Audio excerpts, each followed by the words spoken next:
வேள்பாரி நாவலுக்கு படங்கள் வரையும் போது வெங்கடேஷனோட பழகிய அந்த அனுபவம் எப்படி இருந்தது? நல்லா இருக்கும். பிஃபோர் கதைக்கு முன்னாடியே வந்துட்டார் அவர். ஏன்னா அப்கமிங் இதனால நான் அவர் சீனியர் ஜூனியர் நான் நினைக்கிறது கிடையாது. எனக்கு எனக்கு எழுதிட்டார்னா அவர் என்னோட ஈக்குவலாக நான் அதை இது பண்ணுவேன். அவர் ஏற்கனவே இது சாகித்ய அகாடமி விருதெல்லாம் பெற்றிருக்காரு.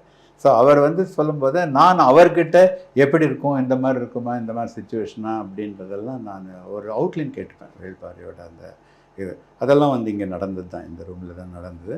எல்லாத்தையும் பண்ணிவிட்டு அதுக்கப்புறம் அனௌன்ஸ்மெண்ட் போட்டு அதுக்காக ஆரம்பித்தோம். அதுக்கப்புறம் அவர் என்னென்ன என்கிட்ட ஒரு பெரிய விஷயம், நான் ரொம்ப வயலன்ஸை நான் ரொம்ப காமிக்க மாட்டேன், வக்கரத்தை நான் காமிக்க மாட்டேன் என் ட்ராயிங்கில். நான் ஏன்னா அது ஓவியங்களை ஏன்னா அது சமூகத்தில் இப்போ அதாவது நம்ம சமூகத்தில் ஒரு பொறுப்பான ஆர்டிஸ்டாக இருக்கும்போது அது ஃபேமிலி வீட்டுக்குள்ளே போகுது, எல்லா சாராரும் பார்க்குறாங்க, குழந்தையும் பார்க்கும், வயசான தாத்தாவும் பார்க்குறாரு.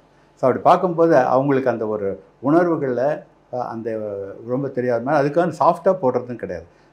சச்சித்திர மாதிரி சப்ஜெக்ட் எங்கே தேவை இருக்கோ அந்த ஷார்ட்டில் அதை வச்சு தான் வைப்பேன் நான். ஆனால் அதுக்கு ரொம்ப ஆக்ரோஷமாக ஓவராக காமிக்க மாட்டேன்.